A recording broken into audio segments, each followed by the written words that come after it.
Movie start होती है और हम हमारे मेन कैरेक्टर टॉम रिपली को देखते हैं। ये चोरी करना और इस तरीके की बहुत सारी इलीगल चीजें करता है। आज वो अपने फ्रेंड रीव्स के साथ था। इन्होंने पेंटिंग की चोरी की है और इसी की डील करने के लिए जा रहा था।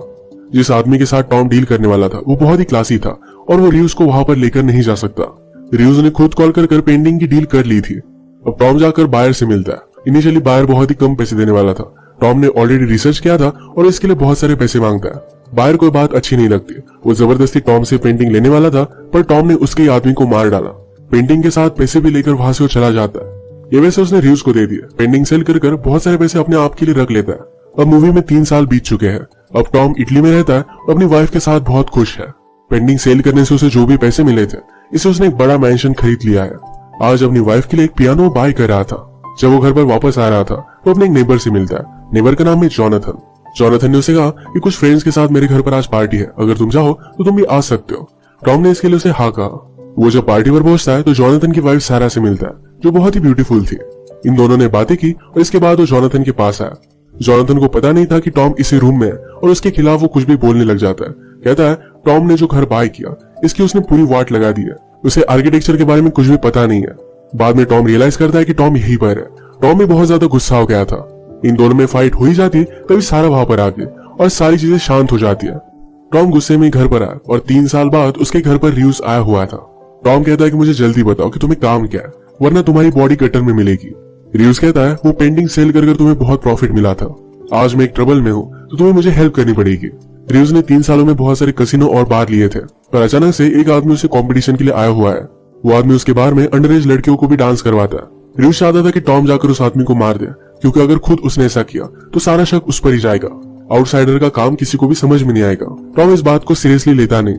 रात में जब वो अपनी वाइफ के साथ था तो उसकी वाइफ पूछती है कि पार्टी कैसी थी। टॉम कहता है कि बहुत ही घटिया थी। उसकी वाइफ ने कहा कि जॉनथन को कैंसर है, शायद उसी वजह से उसका मूड खराब होगा।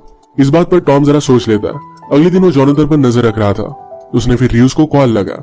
उसने कहा कि अगर तुम किसी न्यू आदमी को लाओ तो वो भी ये काम कर सकता है। रीव्स को किसी न्यू आदमी को काम देना सही नहीं लग रहा था, पर टॉम ने जॉनथन के बारे में रीव्स को बता दिया। टॉम को पता था कि जॉनथन के पास ज्यादा पैसे नहीं है, मजबूरी में काम वो करेगा, पर इसमें वो फंस सकता है। इसी तरीके से उससे बदला लेना चाहता था। रीव्स ने फिर जॉनथन को कॉल किया, एक जगह पर मिलने के लिए बुलाया। कहा कि तुम्हें इस काम के लिए बहुत सारे पैसे मिलेंगे। जाते वक्त जॉनथन की वाइफ सारा जहां पर काम करती है, जॉनथन ने वहां की सारी चीजें देखी। उसकी वाइफ सारा को उसका बॉस हरास करता था। पैसों के लिए सारा को ये काम करना पड़ता है। ये जॉनथन को अच्छा नहीं लगता। वो फिर होटल आकर रीव्स से मिला। रीव्स से कहता है कि मैं तुम्हें $50,000 दूंगा, पर तुम्हें एक आदमी को मारना पड़ेगा। जॉनथन इस बात से बहुत डर गया। ये काम वो कैसे कर सकता है। रीव्स ने उसे समझाया कि वैसे भी तुम कैंसर से मरने वाले हो, तो काम तुम कर ही सकते हो। अपनी फैमिली के लिए तुम्हें कुछ पैसे छोड़कर जाने चाहिए। जॉनथन के जाने के बाद रीव्स ने टॉम को कॉल लगा। कहा कि वो काम नहीं करने वाला। टॉम कहता है मेरी तरफ से मैं $50,000 दूंगा, तुम उसे फिर से डील देना। जॉनथन अपनी वाइफ के जॉब के बारे में सोचता है। वो नहीं चाहता था कि उसकी वाइफ फिर से वहां पर काम करे। अगले दिन रीव्स फिर से जॉनथन से मिलने के लिए आया। उसे कहता है अब मैं तुम्हें $1,00,000 दूंगा। इस बात पर जॉनथन सोचने लग गया था। उसका काम खत्म हो जाने के बाद जब वो घर पर जा रहा था तो टॉम उसे लिफ्ट देता है। टॉम उसे कहता है तुम्हारी फैमिली बहुत ही ब्यूटीफुल है, अगर मैं तुम्हारी जगह पर होता तो उनके लिए कुछ भी करता। जॉनथन ने काम करने का डिसाइड कर लिया था। वो एक काम करने के लिए चला गया तो रात में टॉम सारा के पास आता है। बातों बातों में जॉनथन की बीमारी का सब्जेक्ट आया। सारा कहती है कि जॉनथन आजकल बहुत एंग्री है कि उसे कैंसर क्यों हुआ। उसे बहुत तकलीफ होती है। वो कभी कभी चाहती है कि अगर जॉनथन की डेथ फास्ट होगी तो उसे इतनी तकलीफ होगी नहीं। टॉम ने आज रात उसे सहारा दिया। हम देखते हैं कि जॉनथन जहां पर काम करने के लिए गया हुआ था वहां पर रीव्स उसे सब कुछ प्लान बताता है। सारा के यहाँ से टॉम जब घर पर आता है तो उसकी वाइफ उससे पूछती है कि तुम दोनों के बीच में कुछ हुआ। उसे पता था कि टॉम को बदला लेना है, इसी वजह से वो सारा के पास गया हुआ था। टॉम उसे कुछ भी नहीं बताता। टॉम और सारा के बीच में क्या हुआ था ये हमें भी पता नहीं चलता। काम करने से पहले रीव्स ने जॉनथन के लिए एक बहुत ही अच्छे डॉक्टर की अपॉइंटमेंट फिक्स की थी। जॉनथन की रिपोर्ट्स आते हैं पर उसके लिए कोई भी होप नहीं था। इसके बाद रीव्स जॉनथन को उसका टारगेट दिखा देता है। कहता है कि आदमी हमेशा प्लानिटोरियम जाता रहता है, तब वहां पर उसके साथ कोई भी बॉडीगार्ड होते नहीं है। जॉनथन ने उस आदमी का पीछा किया और जब उसके पास कोई भी नहीं था तो गन पर साइलेंसर लगाकर उसे मार डालता है। अपना काम कर वो वापस आ गया। घर आकर उसने सारे पैसे सिंक के नीचे छुपा दिया। कुछ पैसे अपनी वाइफ को दिखाता है और कहता है कि वहां पर मेडिकल रिसर्च चल रहा था, मैंने खुद पर टेस्ट की तो इसके पैसे मुझे मिल रहे हैं। उसने उसे बहुत मिस किया था तो आज रात दोनों इंटीमेट हो जाते हैं। अगले दिन रीव्स ने जॉनथन को फिर से मिलने के लिए बुला लिया। उसे कहता है और एक आदमी को तुम्हें मारना पड़ेगा। जॉनथन फर्स्ट टाइम से ही डरा हुआ था। अब वो फिर से काम नहीं करना चाहता। रीव्स उससे कहता है कि तुम्हें क्या लगा था, तुम एक आदमी को मारोगे और अपनी लाइफ को कंटिन्यू करोगे। उस आदमी के पीछे बहुत सारे लोग हैं वो तुम्हारी फैमिली को जिंदा नहीं छोड़ेंगे। अगर तुम्हें इसे बचना है तो और एक आदमी को मारना पड़ेगा। वो जिस आदमी को मारने के लिए कह रहा था वो डेढ़ आदमी का दुश्मन है। सबको लगेगा कि ये गैंग वॉर था और उस पर कोई भी शक नहीं करेगा। इस नेक्स्ट टारगेट के बारे में रियूज ने आकर टॉम से बात की। टॉम उसे कहता है कि जोनाथन को तुम्हें एक ही काम देना था। ये सेकंड काम उसे अच्छा नहीं लगता। वो रियूज को जोनाथन को छोड़ देने के लिए कह रहा था पर वो मानता नहीं। अगले दिन आकर रियूज ने फिर से जोनाथन को धमकाया कि अगर तुम ये काम नहीं करते तुम्हारी पूरी फैमिली को मार दिया जाएगा। अब मजबूरी में काम करने के लिए जोनाथन रेडी था। उसके नेक्स्ट टारगेट को उसे ट्रेन में मारना पड़ेगा। उसका प्लान था कि जब उसका टारगेट टॉयलेट जाएगा तो वहीं पर उसे मार डालेगा। पहले ही जाकर टॉयलेट वगैरह चेक करके आता है। अचानक से टॉयलेट से टॉम बाहर आया। इस सब में जोनाथन उसी की वजह से फंसा हुआ था तो टॉम उसे हेल्प करने के लिए पहुंच जाता है। टॉम ने जोनाथन को उनके टारगेट पर नजर रखने के लिए कही। जोनाथन उसे हेल्प करता है और टॉम ने उस टारगेट को मार दिया। उस टारगेट के पीछे भी जो उसके बॉडीगार्ड्स भी थे उसे भी वो मार डालते हैं। टॉम की हेल्प करने के लिए जोनाथन को भी एक आदमी को गोली मारनी पड़ी थी। इन सब चीजों से वो बहुत ही डिस्टर्ब हो गया। जब यहाँ से बाहर निकले तो जोनाथन रोने लग जाता है। कहता है कि प्लीज इन सब से मुझे बाहर निकालो। तुमने ये सब मेरे साथ क्यों किया? टॉम कहता है कि तुमने मेरी इंसल्ट की थी और तुम ये सब काम कर सकते थे। अब तुम्हें बुरा लग रहा है पर टाइम के साथ सब कुछ ठीक हो जाएगा।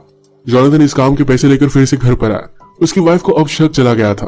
वो कहती कि ऐसा कैसा रिसर्च है जिसके तुम्हें इतने सारे पैसे मिल रहे हैं। जोनाथन उसे झूठ बोलता है पर वो मानती नहीं। जोनाथन ने कहा कि मैं सिर्फ तुम्हारे लिए कुछ पैसे छोड़कर जाना चाहता हूँ। वो इसके बारे में उससे ज्यादा कुछ बात नहीं करता। अगले दिन टॉम और जोनाथन मिले। जोनाथन वरीड था कि उसकी फैमिली के पीछे कोई आए ना। टॉम कहता है कि अगर कुछ प्रॉब्लम हुआ तो वो लोग मेरे पीछे। नेक्स्ट सीन में हम देखते हैं कि गैंग को पता चल गया था इस सब के पीछे रियूज है। उसे मारने के लिए उसके घर पर आए हुए थे पर वो जल्दी से वहां से भाग गया। वो टॉम को कॉल करता है और उसे हेल्प मांगता है पर अब टॉम उसे कोई भी हेल्प नहीं करने वाला था। टॉम को पता चल गया कि अब कोई ना कोई तो कॉम्प्लिकेशन होने वाली है। उसने अपनी वाइफ से कहा कि मेरे यहाँ कुछ मेहमान आने वाले हैं, तुम कुछ दिनों के लिए कहीं और रहने के लिए चली जाओ। टॉम की वाइफ को उसके सारी चीजों के बारे में पता होता था तो ये बात भी वो समझ गई। टॉम फिर जोनाथन के पास आया और उसे सारी सिचुएशन समझा देता है। उसने कहा कि आज रात मुझे हेल्प करने के लिए मेरे घर पर आना। जोनाथन फिर से अपनी वाइफ से झूठ बोलकर टॉम के पास आ जाता है। उन्होंने फिर पूरे घर में ट्रैप्स बिछा दिए थे। गन्स वगैरह लेकर गैंग के लिए रेडी थे।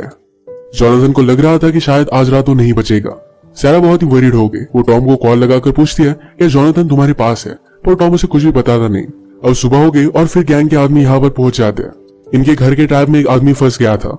जोनाथन बाहर जाकर आदमी को देखने की कोशिश करता है। एक आदमी जोनाथन को मारने वाला था पर पीछे से टॉम आकर उसे मार डालता है। एक आदमी को इन्होंने जिंदा पकड़ लिया था। टॉम उसे कहता है अपने बॉस को कॉल करो, कहो कि जिन आदमी को तुम ढूंढ रहे थे वो यहाँ पर थे ही नहीं। ये कॉल सक्सेसफुल हुआ और अब गैंग इनके पीछे नहीं लगेगा। इस लास्ट आदमी को भी मार देते हैं। तभी सारा जोनाथन को ढूंढते ढूंढते टॉम की यहाँ पर आ गई थी। जोनाथन को उस आदमी को मारते हुए सारा ने देख लिया। वो गुस्से में यहाँ से चली गई। टॉम और जोनाथन सारी बॉडीज को ठिकाने लगाते हैं। इस गैंग की कार के ट्रंक में उन्होंने देखा तो रियूज की बॉडी पड़ी हुई थी। गैंग ने उसे भी मार दिया था। अब उनकी कार रिवर के पास लेकर जाकर उसे वो आग लगा देते हैं। अब ये दोनों सेफ थे। जोनाथन के पास बहुत सारे पैसे आ चुके हैं और अब वो घर पर पहुंचता है। उसे घर छोड़ने के बाद टॉम जब यहाँ से जा रहा था तो उसने गाड़ी नोटिस की। ये उसे सस्पिशियस लगी और वो जोनाथन के पीछे पीछे आता है। जोनाथन के घर पर और कुछ गुंडे उसका वेट कर रहे थे। वो उसके फैमिली को मारने वाले थे। तभी टॉम वहां पर पहुंचकर सब लोगों को मार देता है। इस गन फाइट में टॉम को गोली लगने वाली थी तो जोनाथन उसके सामने आ गया। यहीं पर उसकी डेथ हो जाती है पर मरते वक्त उसके फेस पर स्माइल थी। कैंसर की वजह से अगर उसकी डेथ होती तो बहुत ही स्लो होती। उसे बहुत पेन होता। आजकल भी वो बहुत ज्यादा पेन में ही था तो उसकी डेथ उसे अच्छी लगी। उसने जो भी किया अपनी फैमिली के लिए किया। इसके बाद हम देखते हैं कि रात में टॉम अपनी वाइफ के कंसर्ट में जाता है। उसकी वाइफ उसके लिए बहुत ही वरीड थी पर टॉम को देखकर उसे भी अच्छा लगता है और यहीं पर मूवी एंड हो जाती है।